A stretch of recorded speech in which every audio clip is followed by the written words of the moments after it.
수강 전에는 따로 여기는 없을 거예요. 여기 옆에나 이렇게 앉으셔야 돼요. 예.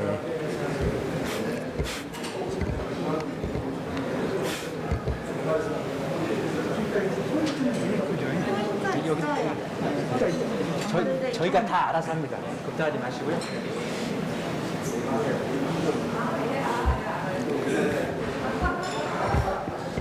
예. 예, 인사는 조금 이따 좀 나눠주시고요. 시작을 하겠습니다.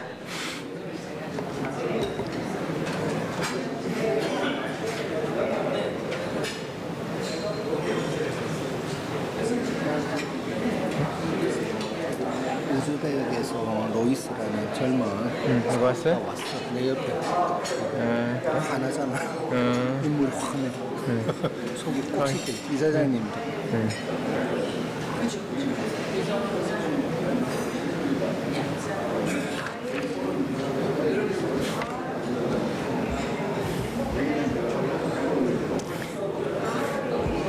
저기 혹시 괜찮으시면 인사는 좀 나중에 좀 나눠주세요. 예, 예. 시간이 좀 많이 지나서 진행을 하겠습니다.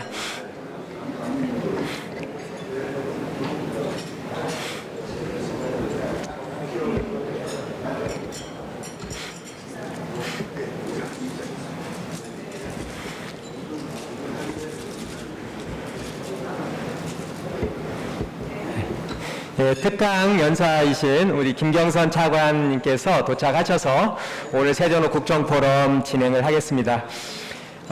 안녕하십니까. 오늘 세종로 국정포럼 진행을 맡고 있는 대한민국 행복디자이너 행복만들기위원장 김재은입니다. 반갑습니다.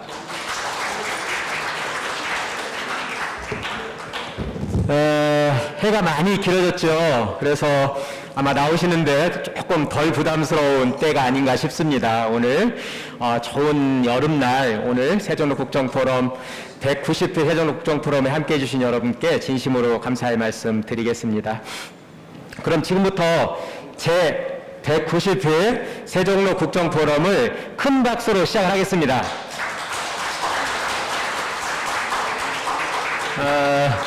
오늘 초청 연사께서 김경선 여성가족부 차관이시잖아요. 그래서 오늘은 이런 이야기로 한번 시작을 해보면 어떨까 싶습니다. 세상에서 가장 따뜻한 단어가 있다면 그 중에 하나가 가족이 아닌가 싶습니다. 그죠? 우리 여기 함께 해주신 분들도 세종로 국정포럼 가족들이시고요. 그래서 그 따뜻한 단어를 이제 떠올리면서 오늘 오신 분들하고 이 따뜻한 눈빛을 한번 이렇게 주고받으시면서 반갑습니다 인사를 좀 나눠주시면 어떨까 싶어요. 그래서 그걸 눈장구라고 하거든요. 눈장구? 눈을 마주치는 건 눈장구라고 하는데 뭐 주위의 분들하고 한번 인사 한번 나눠주시겠어요? 예, 반갑습니다. 따뜻한 눈빛으로 몇 분은 노려보시네요. 그러시면 안 됩니다. 예, 고맙습니다.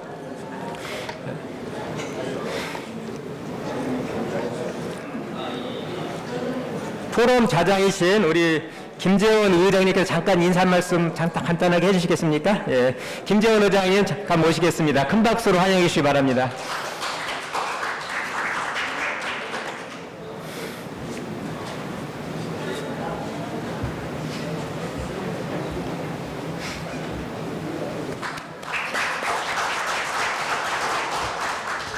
안녕하십니까.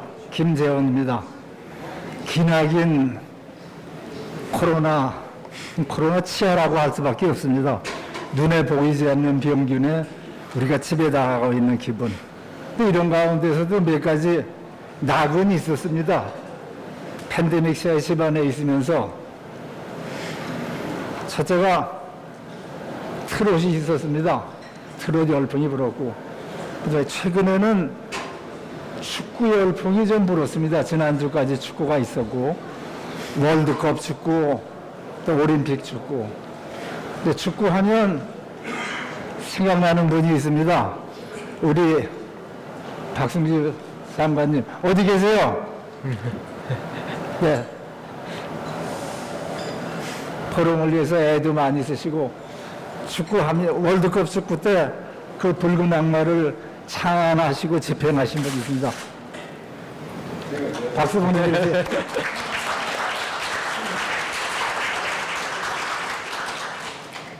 오늘 우리가 여성부 차관님을 모셨습니다만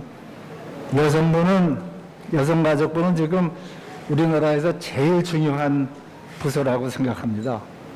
아시다시피 이건 저 한 사람의 주장이 아니고 전 세계의 주장인데 남녀 평등의 완성 없이 민주주의는 불가능하다고 생각합니다. 여러분 동의하십니까? 네. 여성이 행복하지 않은 사회는 전체적으로 불행하다고 생각합니다. 여가부는 그만큼 중요한 부서이기 때문에 이 말씀을 드리는 겁니다. 대한민국의 여성가족부도 굉장히 중요합니다. 그래서 장관이 1년에 한 번씩 이 정권 하에서 장관이 4번 바뀐 부서가 여가부입니다. 중요하기 때문에 잘하시라고 계속 바뀐 것 같습니다. 그래서 오늘 여가부 차관님 모시고 우리가 여성들의 행복을 생각해야 되는 나라, 그렇지 않으면 전체적으로 행복하지 않은 나라에서 오늘 좋은 말씀 듣고 이 엄중한 코로나 시국을 이겨나가십시다. 감사합니다. 예, 김재현 회장님 고맙습니다. 이어서 오늘 특강 연사이신 김경선 차관님을 소개하는 시간 잠깐 갖겠습니다. 오늘 아너러블 호스트로는 조성도 이주 노동자 복지위원장님께서 해주시겠습니다. 큰 박수로 환영해 주시기 바랍니다. 네, 반갑습니다. 안녕하십니까. 세종로 국정포럼 이주 노동자 복지위원장 조성도입니다.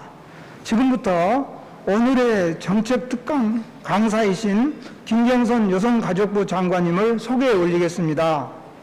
김경선 차관님은 경북 영주에서 태어나 영주여고를 거쳐 서울대 영어영문학과를 졸업하셨습니다.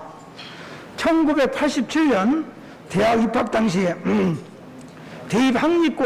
대입학력고사에서 경상북도 여자인문계 수석도 하셨습니다. 이후 서울대 행정대학원에서 석사, 미국 인디애나 대학교 로스쿨 석사, 그리고 서울대학교 법학인문대학원에서 법학 박사학위를 받으셨습니다. 1991년 제35회 행정고시를 합격하신 후 줄곧 고용노동부에서 근무하셨습니다. 고용노동부에서 맡으신 주요 정책으로는 여성고용팀장, 최초의 노동조합 과장, 노사협력정책과장, 노동시장 정책관, 청년여성정책관, 고령사회정책관, 근로기준정책관, 여성 최초의 기획조정실장직을 영입하셨으며 2011년도에는 잠시 청와대 대통령 선임행정관으로 근무하셨고 2012년도에는 고용노동부 대변인직을 수행하셨습니다. 고용노동부에서 근무할 시에 여성 고용과 고용차별을 위한 정책 수립에 앞장섰으며 특히 배우자 출산휴가, 육아기 근무기간 단축제, 가족 상호 휴직제 등의 정책을 수립하셨습니다. 공직에 대한 김경선 차관님의 철학으로는 공직은 많은 사람들에게 영향을 주고 또 혜택도 주는 자리이기 때문에 특히 어떤 자세로 임하는지에 따라 결과물이 달라지므로 자기가 맡은 일에 대해서 열정과 주인의식이 필요하고 끝까지 책임지려는 자세가 필요하다는 철학을 가지고 지금까지 임해 오셨다고 합니다. 아울러 청년도도 공직자로서 매우 중요한 덕목이라고 생각하고 계십니다. 그 한 해로 공직자로서 특혜를 받아서는 안 된다는 입장으로 고용노동부 근무 당시에 세종시 이전 기관 특별 분양으로 받았던 아파트 분양권을 손해를 감수하고 분양권을 포기하여 언론에 날 정도로 세간의 화제가 되기도 하셨습니다. 김경선 차관님은 최고의 전문 인성과 전문 지식을 갖춘 매우 실력 있는 엘리트 공무원이십니다. 끊임없는 자기 개발을 위해 노력해 왔으며 대학 때 전공 과목도 아닌 법학으로 법학 박사학위를 받게 된 배경에는 공직 생활에 있어서 법률 지식이 매우 중요하다는 실제적인 필요성을 느꼈기 때문이라 합니다. 이런 면만 봐도 김 차관님이 어떤 자세로 공무를 수행해 왔는지를 알 수 있을 것 같습니다. 앞으로 더 높고 더 중요한 직책을 맡으셔서 우리나라 국가 발전에 지금보다도 더 큰 영향을 발휘해 줄 수 있도록 기도하겠습니다. 오늘 세종로 국정포럼 연사로 모시게 된 것을 큰 영광으로 생각합니다. 김경선 차관님을 힘찬 박수로 환영해 주시기 바랍니다. 네, 감사합니다.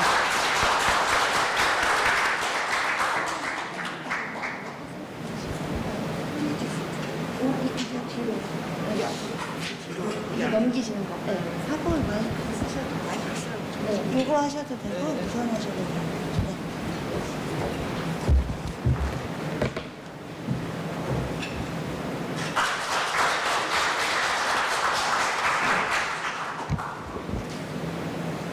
제가 별 보잘것 없는 사람인데 너무 좋게 이렇게 거창하게 소개를 해주셔서 정말 감사합니다.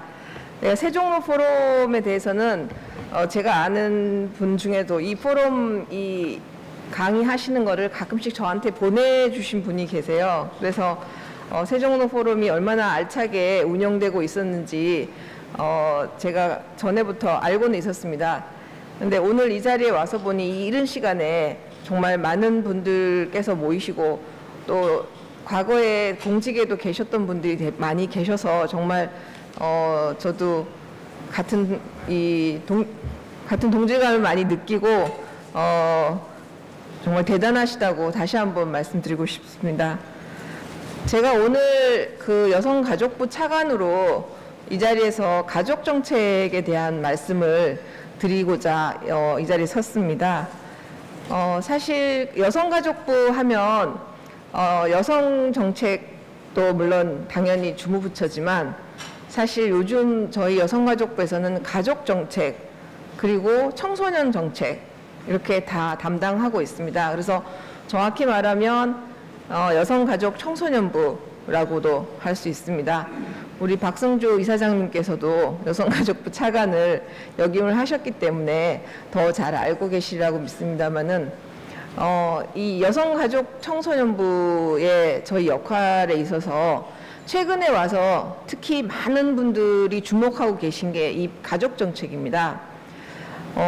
그래서 오늘 제가 준비를 한 것은 저희가 4월 말에 가족정책에 대한 그 건강가정 기본계획이라고 해서 5개년 계획을 발표를 했었습니다. 그 5개년 계획 발표했을 때 굉장히 그 사회적으로 관심도 많으시고 여러 가지 이슈화된 부분들도 있었습니다. 그리고 물론 뭐 모든 정책이 다 약간 쟁점도 있었겠지만 그래도 우리 가족 정책에 나아가는 방향에 대해서 많은 분들이 지지를 해 주셨습니다. 그래서 오늘 가족 정책에 대한 내용을 좀 말씀드리겠습니다.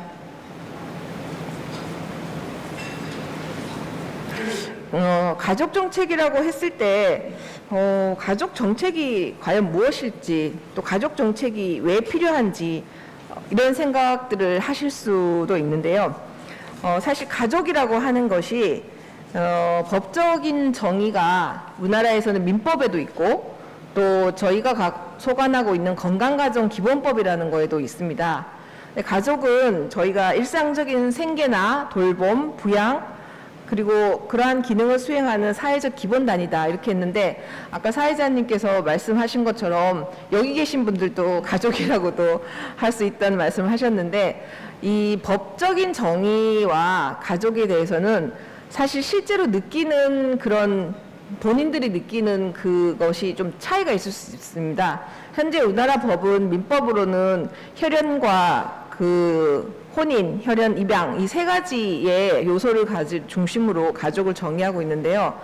사실 우리나라에는 꼭 그 혼인이라는 법률 혼인이라는 걸 거치지 않은 분들도 요즘 굉장히 많이 늘어나고 있거든요.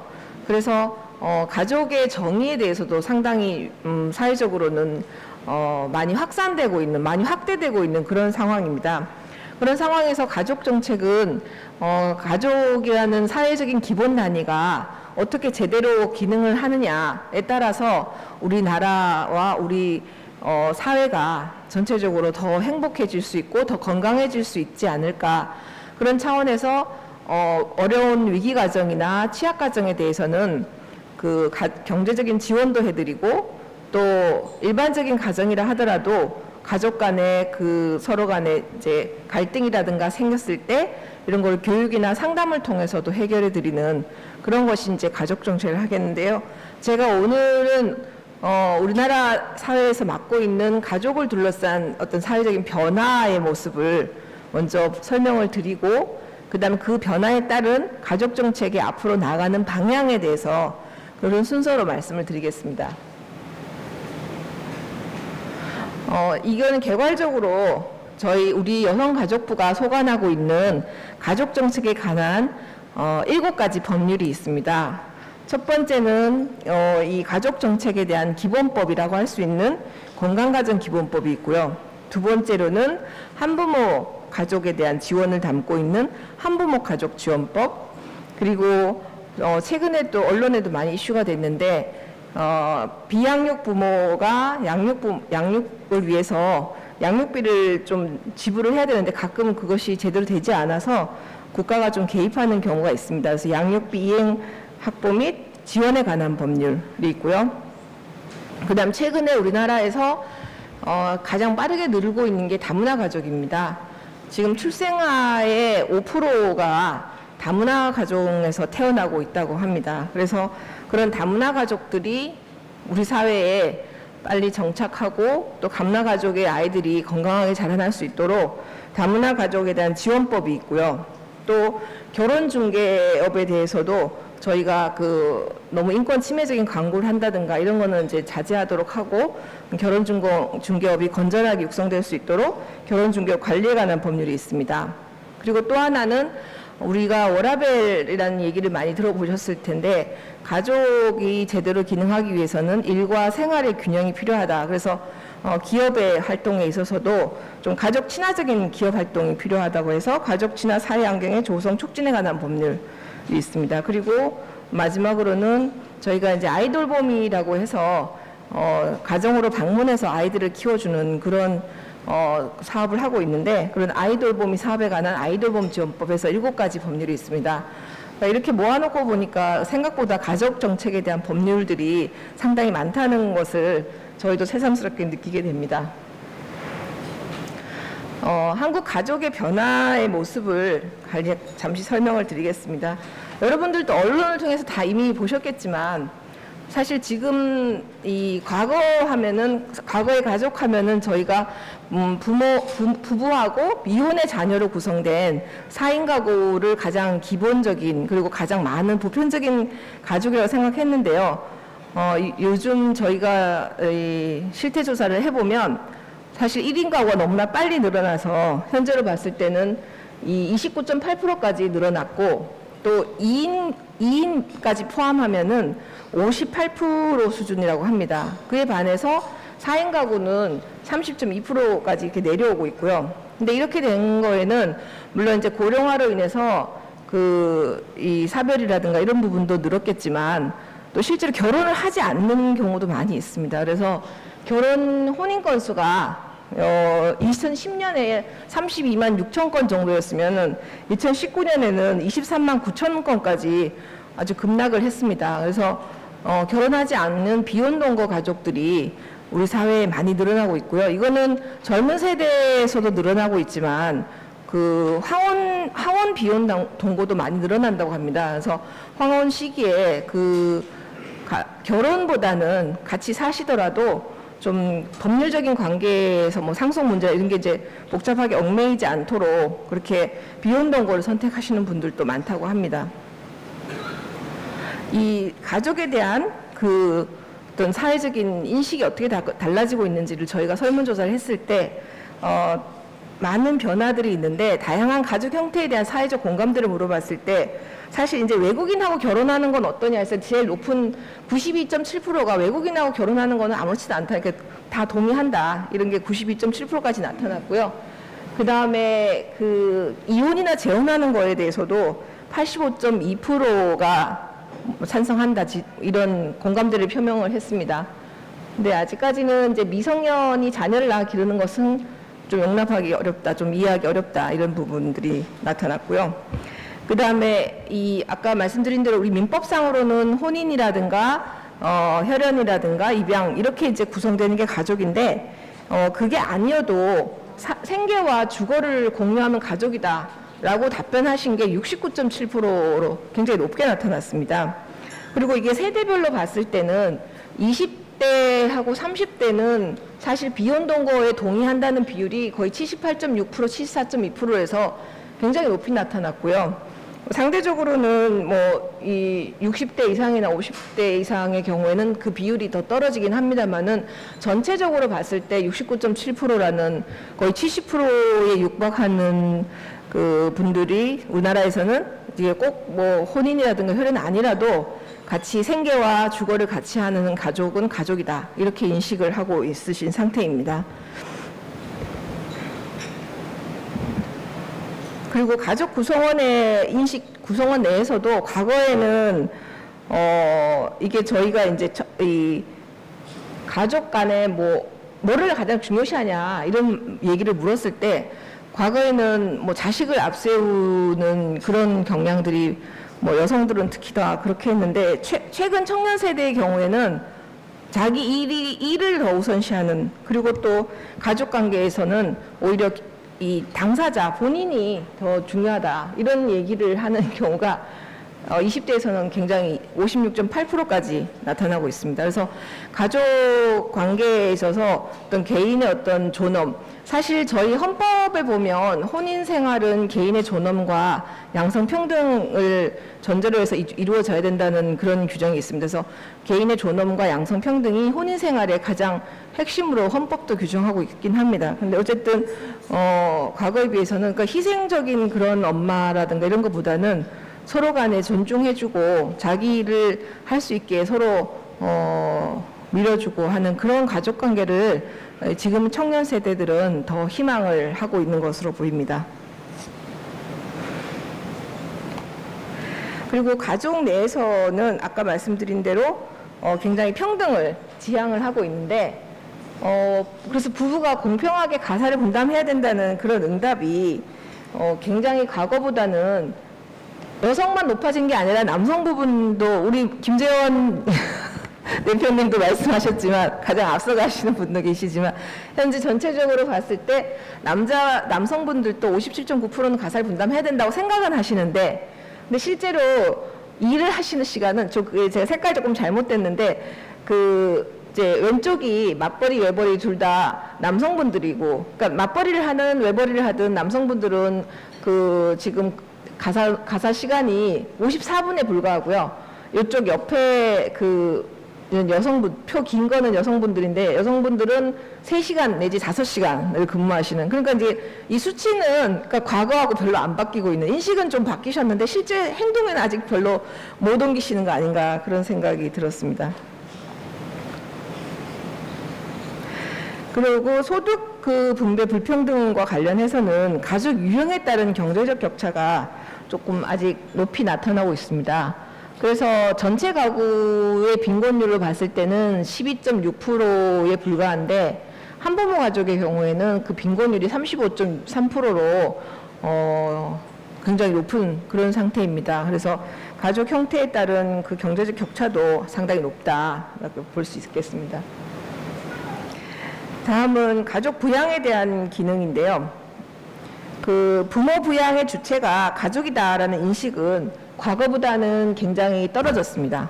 그리고 실제로 노부모 부양에 대해서 가장 높은 것은 가족과 정부, 사회가 함께 해야 된다는 것이 가장 높은데 이건 뭐 당연한 것 같긴 한데 추이를 봤을 때 과거에 48.7%에 불과했는데 지금은 61.6%까지 올라갔고 가족이 책임을 져야 된다는 부분은 33.2%에서 22.0%로 떨어졌습니다. 그래서 사회의 책임을 좀 더 많이 인식하고 계시고 그렇기 때문에 이제 국가의 어떤 가족 정책의 필요성은 좀 더 높아졌다고 할 수 있을 것 같습니다.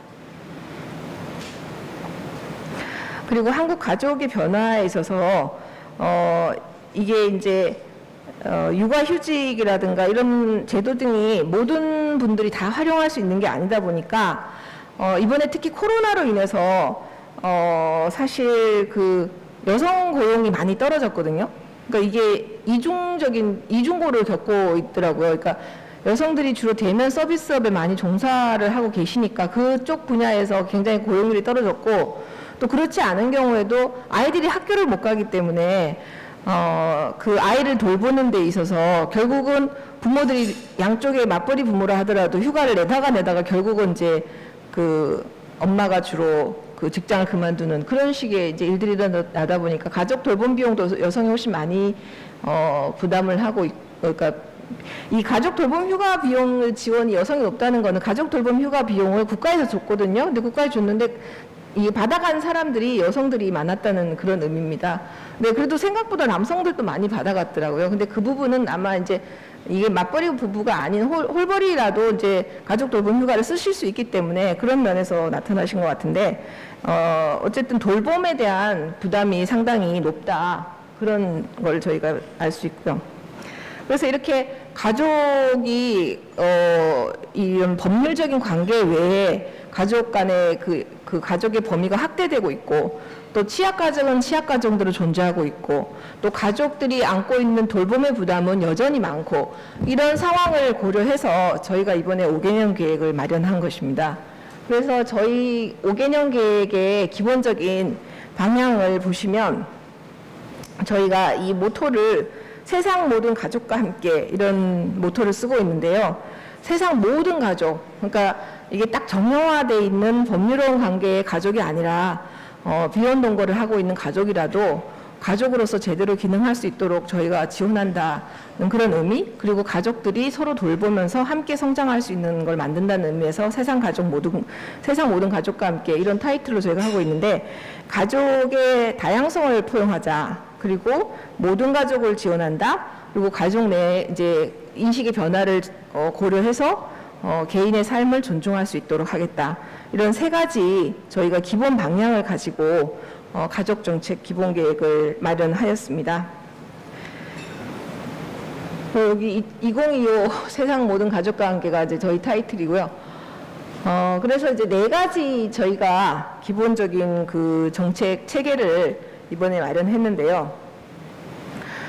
첫 번째로는 저희가 아까 말씀드린 대로 현재 법에 정의되어 있는 가족의 정의하고 또 실제로 본인들이 느끼는 가족하고 어떤 차이가 있다 보니까 이게 좀 저희가 법률적인 그런 부분들을 조금 더 가족의 다양성을 포용할 수 있도록 넓혀나가는 차원에서 제도를 확대해 나가겠다. 그래서 세상 모든 가족을 포용하는 사회적인 기반을 구축하겠다는 게 첫 번째 정책 과제이고요. 두 번째로는 가족 변화에 대응하는 경제적 기반을 강화하겠다. 그리고 가족 특성을 고려한 자녀 양육 여건을 조성하는 등 모든 가족이 안정적인 생활을 보장할 수 있도록 하겠다. 그 다음에 세 번째로는 지역에 기반한 다양한 가족의 돌봄을 지원해서 가족 다양성에 대응하는 사회적 돌봄 체계를 강화해 나가겠다는 게 세 번째 목표입니다. 그리고 마지막으로는 남녀 모두가 일하면서 돌볼 수 있는 권리를 보장하는 함께 일하고 함께 돌보는 사회 환경을 조성하겠다.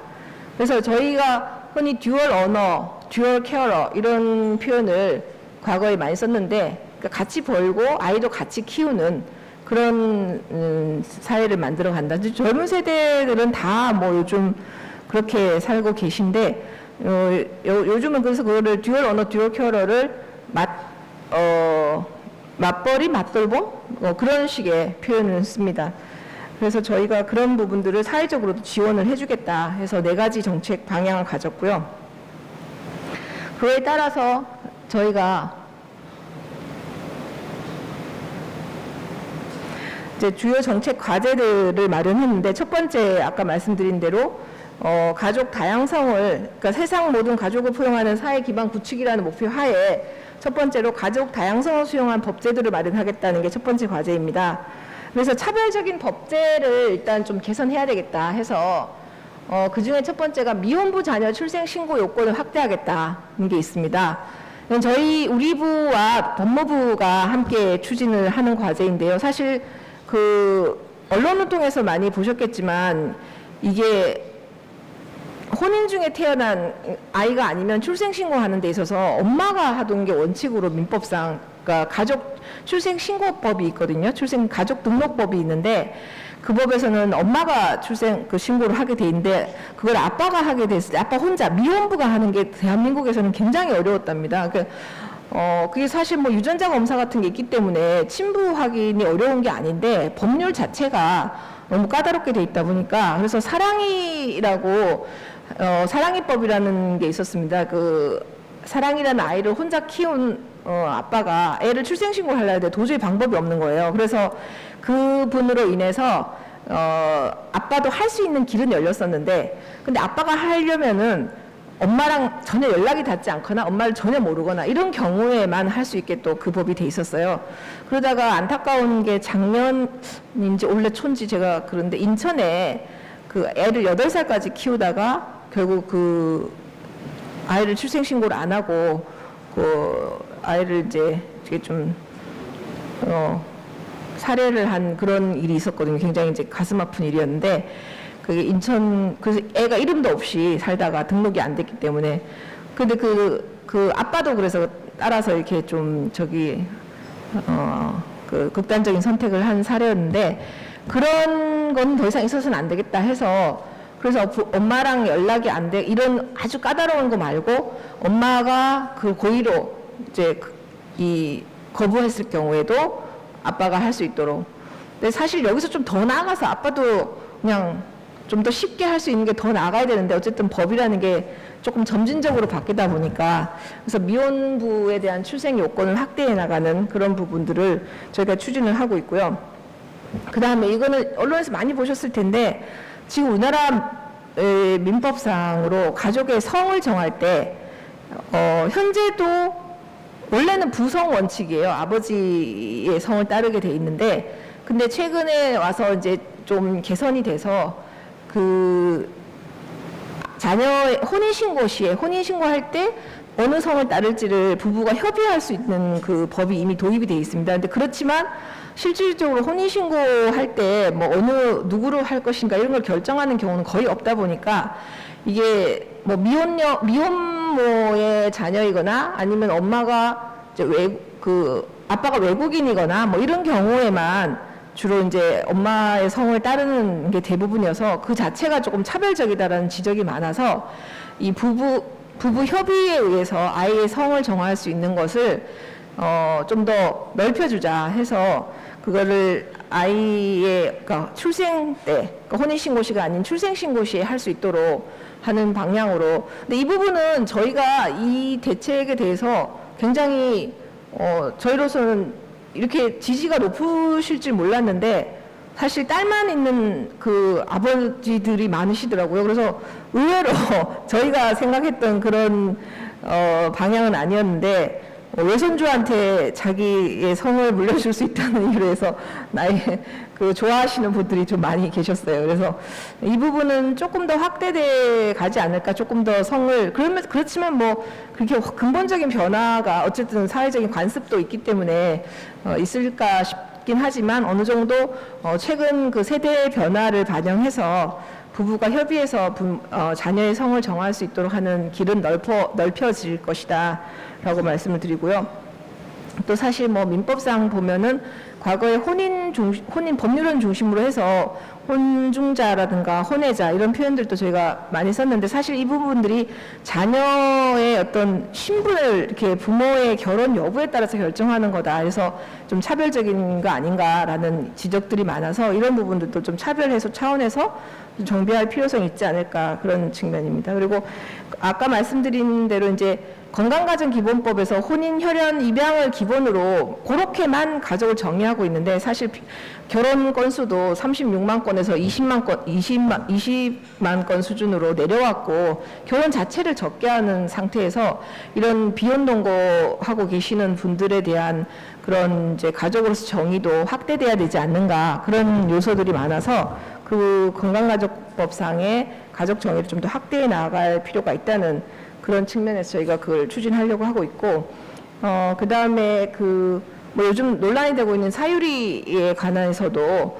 그 비혼 단독 출산에 대해서 저희가 좀 본격적으로, 그러니까 일본이나 다른 나라에 비해서 우리나라에서는 이 혼인하지 않은 상태에서 아이를 놓는 거에 대한 그 제약이 너무 많아서 이 부분들은 좀 더 사회적인 인식이 어떤지 좀 실태 조사도 하고 사회적인 논의를 시작해 봐야 되겠다. 근데 이거는 이제 굉장히 생명윤리라든가 이런 측면에서 많은 부분에 쟁점들이 있기 때문에 이 부분은 그런 것들을 좀 사회적으로 논의를 시작해 보자 이런 차원에서 저희가 하나의 정책 과제로 했습니다.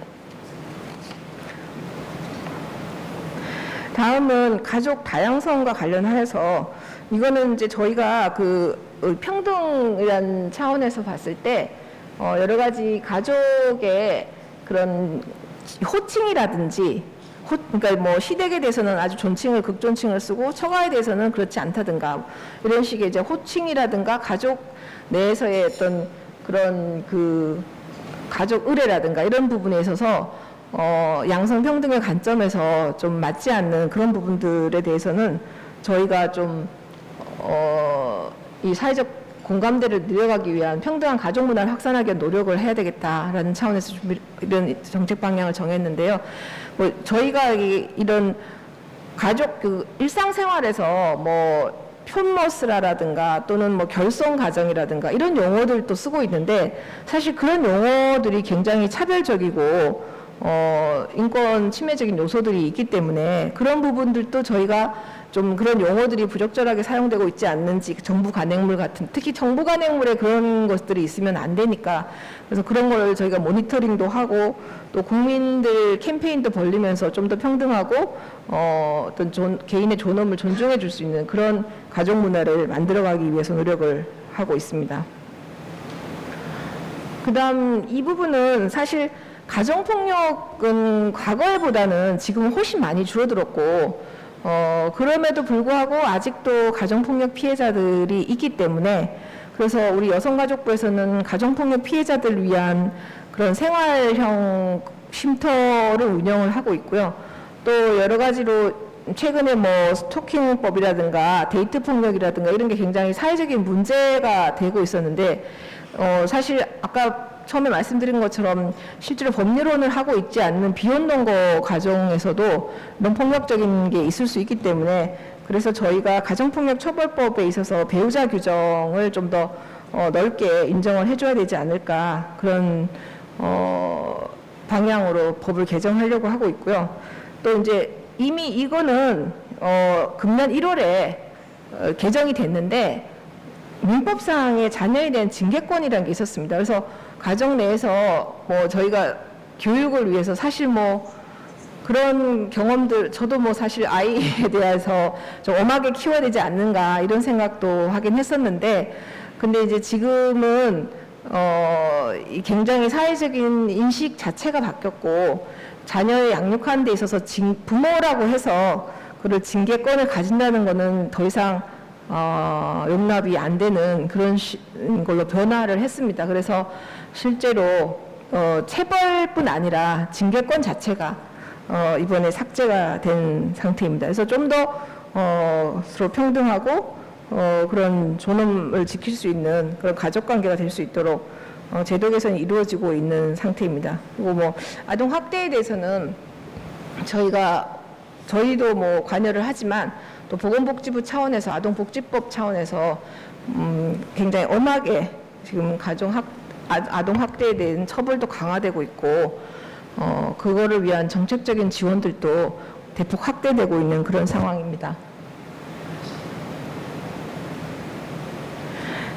그 다음에는 아동 양육과 관련해서 저희가 앞서 말씀드린 대로 지금 한부모 가족이라든가 위기 가정이라든가 이런 취약계층의 가족들이 많이 있고, 근데 아이는 어떤 가정에서 자라더라도 아이의 어떤 복지 차원에서 그 어떤 생계라든가 이런 부분들이 완벽하게 보장이 돼야 되기 때문에 우리 부에서도 저희가 한부모 가족 지원법에서 아동 양육비 지원을 해주는 것을 하고 있습니다. 그래서 저희가 여기 보면은 이제 생계급여를 받는 한부모 같은 경우 과거에는 아동 양육비를 병급을 안 해드렸어요. 근데 생계급여를 받는 한부모 같은 경우는 굉장히 취약계층이시거든요. 그런 중위소득의 한 60%에 미달하는 가정이기 때문에 그런 가정의 경우에는 저희가 아동 양육비를 병급을 최근에 와서 허용을 해주고 있고, 또 아동 양육비에 대한 지급 연령도 과거에 추가 아동 양육비라는 것은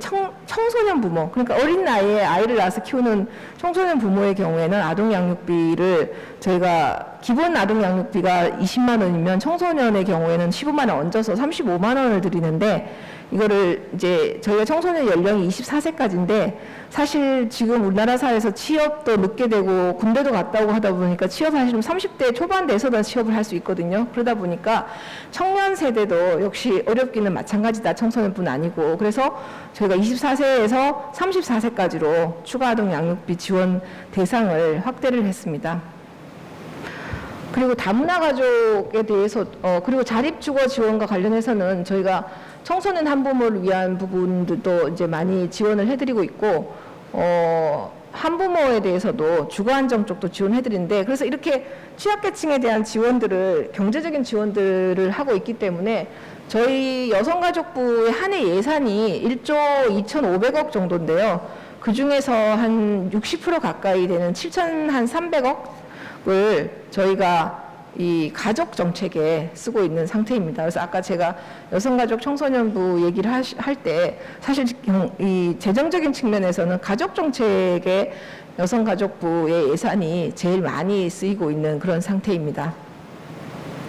그 다음은 저희가 가족 특성을 고려한 자녀 양육 여건을 조성한다고 해서 한부모 가족의 경우에는 아까 말씀드린 아동 양육비라는 국가적인 재정 지원 외에도 사실 이제 이혼 가정에서 이혼을 하더라도 아이와 부모와의 그 만남은 좀 지속이 돼야 되는데 우리나라에서는 그런 부분들이 좀 약했습니다. 그래서 이거는 법원하고 우리 여성가족부하고 같이 협의를 해서 전국에 한 246개의 건가 다가센터, 일종의 가족센터가 있는데 그 공간을 활용해서 이제 아이를 키우지 않는 비양육 그 부모가 아이와 이제 정기적인 만남을 가질 수 있도록 그 면접 교섭권을 저희가 법원에서도 면접 교섭 명령을 내리기도 하고, 또 그런 면접 교섭을 저는 처음에 우리 부에서 면접 교섭에 대한 거를 강화한다고 해서 도대체 정부가 뭘 해주는가라고 생각을 했었거든요. 근데 법원에서는 면접 교섭 명령을 내리기도 하고, 근데 사실 막상 그 부모가 아이를 키우지 않는 부모가 아이를 만났을 때 그렇게 친밀하게 금방 다가서지를 못한답니다. 실제로 자기 아이지만. 그래서 그런 이제 이렇게 퍼실리테이터처럼 같이 이렇게 아이하고 만났을 때 어색하지 않게 대화를 도와주는 그런 분들도 있고, 그런 프로그램을 운영하는 것을 저희 여성가족부에서 가족센터를 중심으로 해서 그렇게 하고 있는 상태입니다. 그리고 그 최근에 와서 좀 많이 강화된 것이 양육비를 지불하지 않는 배드파파라는 이제 그런 용어를 들어보셨을 텐데, 이 배드파파에 대한 제재가 상당히 강화되고 있습니다.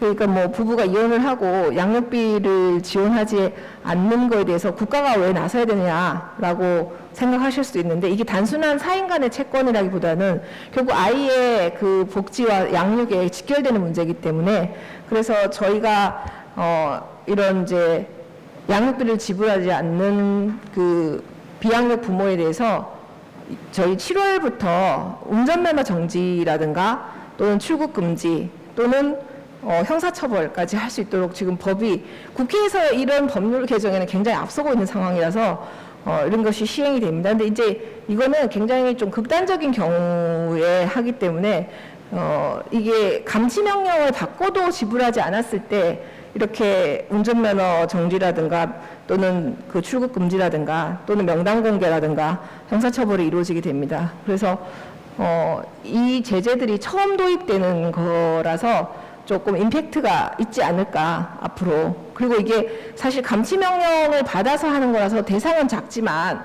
이런 것들, 이런 제도들이 있다, 이런 제재 수단이 있다라는 걸 알게 됐을 때 그런 그 양육비를 주지 않는 그런 행태를 좀 예방할 수 있는 그런 제재가 좀 셀수록 예방 효과가 있기 때문에 그런 측면에서 저희가 좀 기대를 하고 있는 상태입니다. 또 이제 구하라법이라고 해서 그 전에 언론에도 많이 났지만 그 전혀 그 아이를 양육하지 않던 부모가 이제 그 자녀가 사망했을 때 갑자기 나타나서 상속권을 주장하는 그런 조금 부적절한 경우들이 많아서 이게 아마 이번 주에 국무회의를 통과해서 법률이 국회에 지금 제출되고 있는 상태입니다. 그래서 이런 부분도 앞으로 가족 간의 그런 이제 책임을 회피하는 부분들을 예방할 수 있을 것으로 기대를 합니다.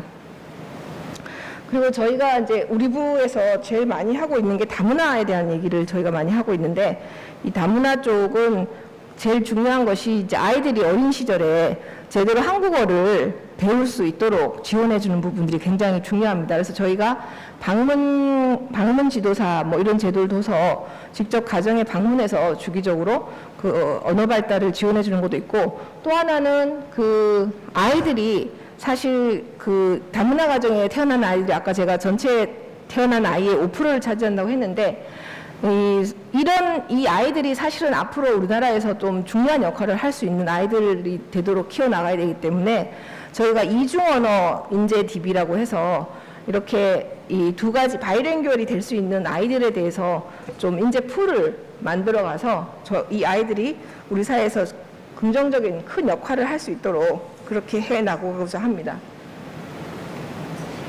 그다음 이 부분은 지역사회에 있어서 돌봄의 역할을 강조를 한 것인데, 이 부분은 저희 참고로 이 가족 서비스 쪽을 참고로 말씀드리면, 가족 상담 전화에서 1644에 6621, 그다음에 다누리 콜센터에서 1577에 1366이 우리 여성가족부에서 운영을 하고 있는 가족 상담 서비스 전화인데, 1644에 6621는 이제 일반적인 가족 상담 서비스고, 다누리콜은 다문화 가족을 위한 상담 전화입니다. 근데 이런 상담 전화가 뭐 별 문제가 없으신 대부분의 가정에서는 왜 필요할까 하지만 굉장히 전화 상담이 많다고 합니다. 특히 코로나로 인해서 아이들이 많이 이제 외로움이라든가 고립감을 갖고 있기 때문에 이런 가족 상담 전화의 역할들이 굉장히 커지고 있고, 이 관계 맺음이 굉장히 중요해지는 시기이기 때문에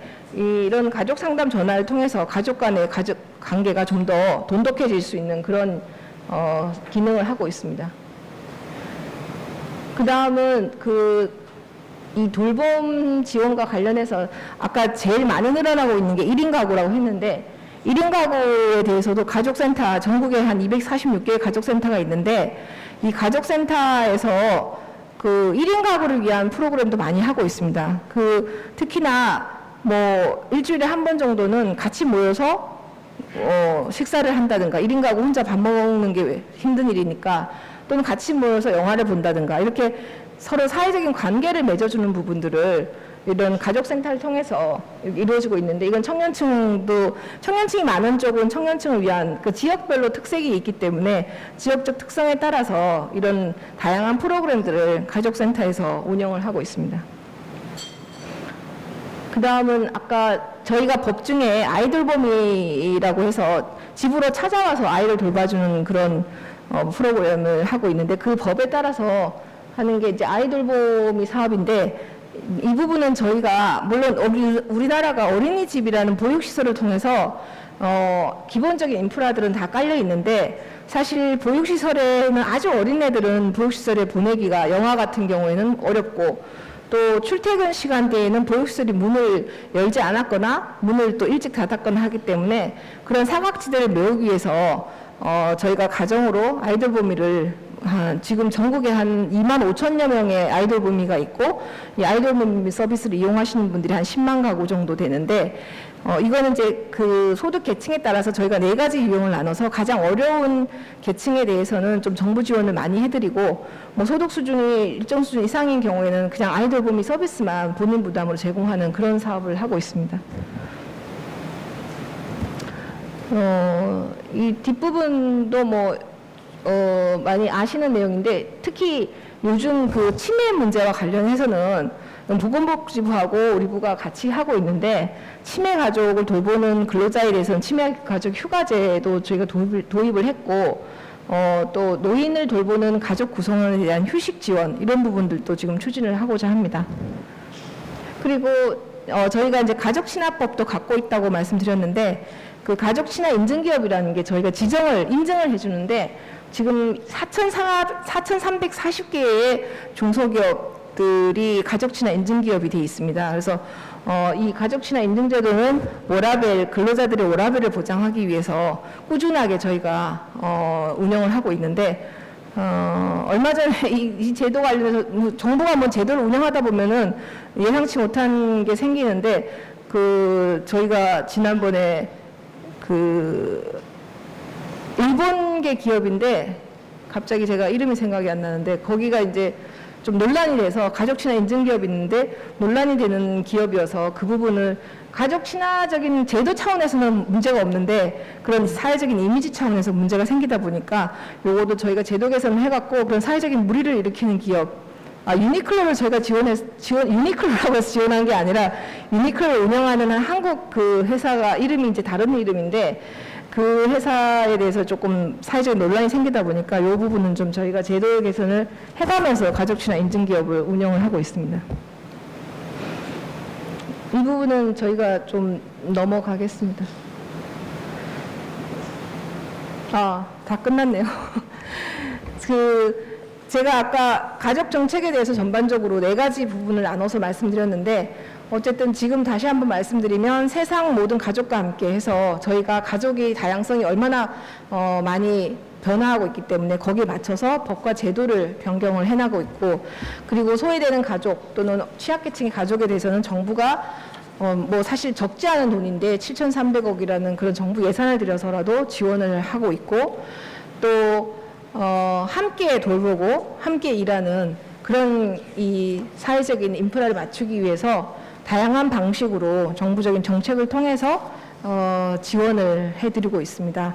그래서 정부의 정책이 국민 생활에 많은 영향을 미치는데 저희가 지향하는 가족 정책은 모든 가족들이 행복하게 그리고 건강하게 그리고 사회의 기본 단위로서 가족이 제대로 기능을 해서 우리 대한민국이 좀 더 행복하고 잘 사는 나라를 만드는데 우리 여성가족부의 가족정책도 기여하기를 그렇게 희망하고 있습니다.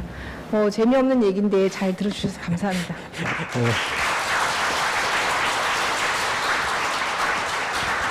네, 고맙습니다. 오늘 좋은 강의 해주 잠깐만 계시고요. 질의응답하는 시간 잠깐 갖겠습니다. 오늘 좋은 강의를 해주신 우리 김건서 차관님께 먼저 한번 큰 박수 한번 보내주시고요. 오늘은 순서를 제가 오늘 정책건의서도 준비를 하셨는데 우리 임금민 위원장님이 먼저 마이크를 좀 잡아주시죠. 마이크 좀 전해드리세요.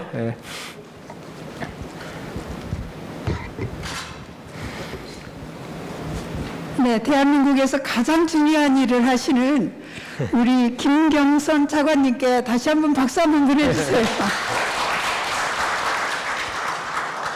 좀은 알고 있었지만 오늘과 같이 그렇게 중요한 일을 그런 적은 예산으로 훌륭하게 해내시는 거 굉장히 감사하게 생각하고요. 저는 한 20여 년 동안 다문화 이주 여성들 그 중에서도 폭력 피해 이주 여성들과 생활하고 있습니다. 근데 그 중에서 여러 가지가 이제 여성가족부의 정책으로 그들이 위험한 늪에서 빠져나오는 경우도 있지만 정책의 전달 과정에 그러니까 뭐라 그럴까요?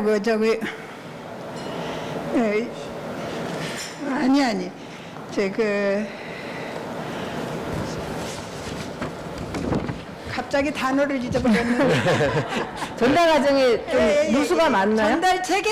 예. 전달 체계 문제가 네. 여성가족부의 여성가족부의 정책이 시군구에서의 전달 체계에서 어떤 때는 혼선을 빚는 경우가 많이 있어서 네. 저와 같이 그런 시설을 운영하는 사람들이 굉장히 어려움을 겪고 있는 문제들이 있습니다. 네. 그리고 그런 거를 정책 건의를 했으니까 그건 구체적으로 말씀을 안 드려도 될 것 같고요.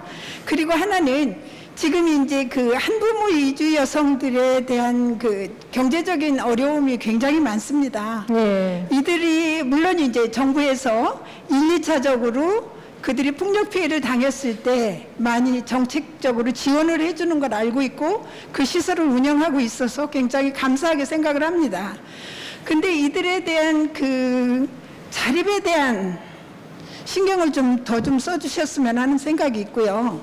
이들이 자립을 하려면 청소년기에 있는 자녀들을 데리고 같이 주거를 할 수 있는 시설이 마련이 돼야 되는데 아직 그런 시설은 한 군데도 없거든요. 그래서 그런 거를 한번 차관님이 신경을 써주셨으면 하는 생각이 있습니다. 네, 알겠습니다. 감사합니다. 예, 너무 좋은 훌륭한 일을 하고 계시는데요. 예. 인정하겠습니다. 예, 한두 분만 더 질문을 잠깐 받게요. 여기 마이크 좀 전해주세요. 여기 있나요? 여기 드릴게요. 예, 김경선 차관님 정말 훌륭한 말씀 잘 들었고요. 또 저는 서대문구에 2011년에 정책 자문위원을 하면서 여성 친화도시 정책 제안을 해서 2012년에 안착을 시켰습니다. 그리고 지금 건강가정기본법을 차관님께서 가족기본법으로 지금 추진하고 계시잖아요. 가족정책기본법. 예, 가족정책기본. 네. 그래서 굉장히 그건 중요한 일이라고 생각하고 그럼에도 불구하고 사회 일각에서 우려하는 그 부정적인 측면이나 이런 것들도 잘 보완을 해주셨으면 좋겠다는 말씀을 드립니다. 네, 알겠습니다. 네네. 예, 네, 예. 감사합니다. 네, 네. 네, 감사합니다. 혹시 저기도 우리 김종렬 위원장님 마이크 좀 잠깐 드리시고요. 예. 예, 감사합니다. 잘 들었습니다. 먼저 특공, 그러니까 세종시 특공 분양을 최초로 이렇게 포기하시고 전체 공무원들을 모범했다는 게 정말 존경스럽습니다. 감사합니다. 저도 이제 그 노형욱 장관님한테 제일 먼저 내려놓으시라고 내가 컨설팅 한 적이 있습니다. 감사합니다. 제가 김영숙, 그러니까 이제 여성부 아마 제일 먼저 발당이라고 보죠. 김영숙 차관님, 정무 1차관님한테 여성에 관한 권리, 이런 걸 제가 한번 컨설팅 한 적이 있었습니다. 김영삼 대통령 시절입니다. 근데 다 굉장히 좋습니다. 여성에 관한 권리 관계, 그 인물 관계를 정확하게 말씀을 드렸는데, 이 별개의 얘기 같지만은 내가 늘 강조한 게 바로 자녀들 문제거든요. 그래서 우리는 지금까지 1등만 강조를 했습니다. 모든 게 교육을 1등. 근데 오로지 지금 그게 아닙니다. 일단은 꼴등이 있기 때문에 1등이 있고, 1등이기도 꼴등이 있거든요. 그래서 1등하고 꼴등하고 조화롭게 사는 방법을 이제는 가르쳐 줘야 됩니다. 이제는요. 특히 교육부가 관련된 게 아니고요. 여성부에서 자녀들 교육을 많이 이제 중점적으로 하시잖아요. 그래서 어떤 조화롭게 사는 방법, 현명하니 그런 어떤 조화가 필요합니다. 네, 감사합니다. 네, 감사합니다. 예, 좋은 말씀 해주셔서 감사합니다. 예. 예, 한 분만 더. 예.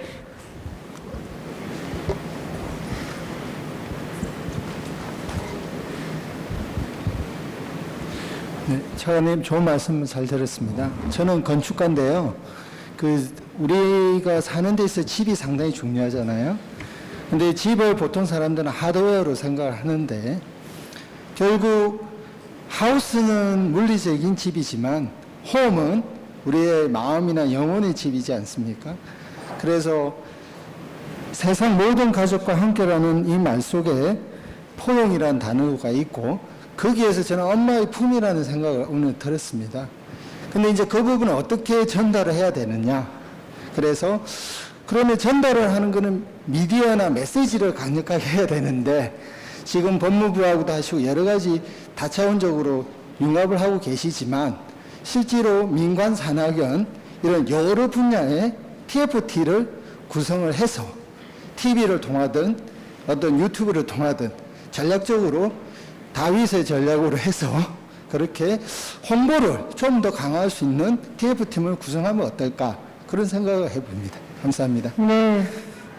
너무 좋은 제안을 해주셔서 제가 오늘 이 자리에서 오히려 많이 배우고 가는 것 같습니다. 감사합니다. 예, 고맙습니다. 시간이 좀 많이 지나서요. 이 정도로 해서 질의응답은 마무리하겠습니다.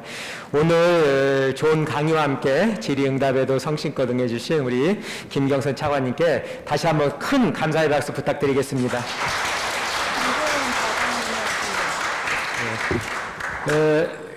그 질의응답 관련해서 정책권 이서를 우리 김재원 차장님 잠깐 나오셔서 이거 좀 전해주시죠. 예.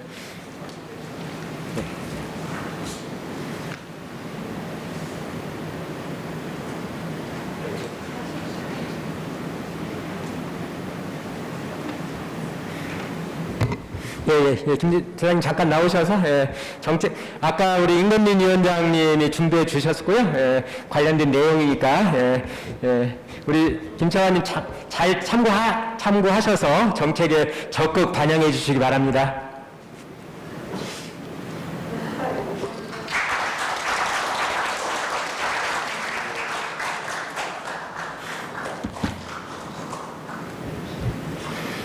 네, 고맙습니다.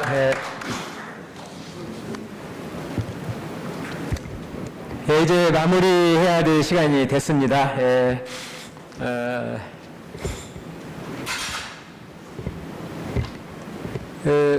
우리 좌장님 잠깐 소개해드리기 전에 오늘 뒤에 오신 분 몇 분 빨리 소개해드릴게요. 우리 김만장 재활봉사위원장님 오셨고요. 그 다음에 김미자 웰리스 산업위원장님 오셨습니다. 그리고 현희국 성초만선 위원장님 오셨습니다. 그리고 로이스 우리 로이스님 오셨는데 제가 아까 우리 우즈벡에서 오셨죠? 예, 제가 아까 소개를 잠깐만요.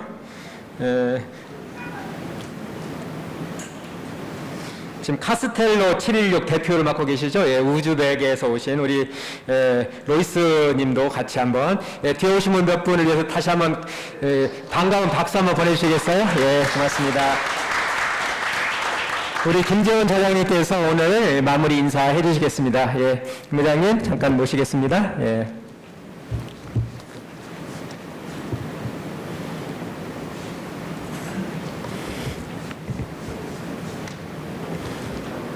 예, 잠깐 나오셔서 마무리 인사해 주십시오. 예, 예.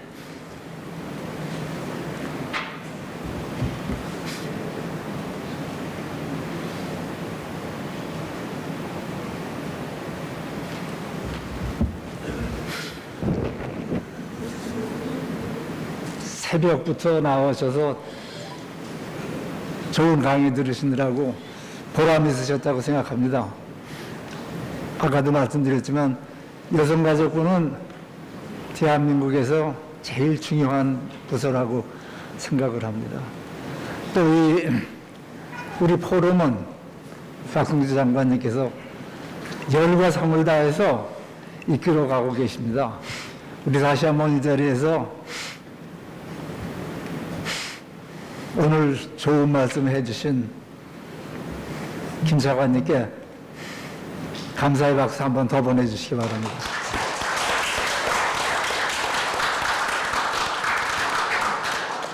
지겨운 코로나와의 전쟁이 계속되고 있습니다. 아무쪼록 장미가 피는 6월 잘 보내시고 7월에 다시 뵙겠습니다. 여러분 감사합니다. 예, 저장님 고맙습니다. 이제 마무리하겠습니다. 나눠드린 소식지 있잖아요. 거기에 저희 정 포럼이 하고 있는 일들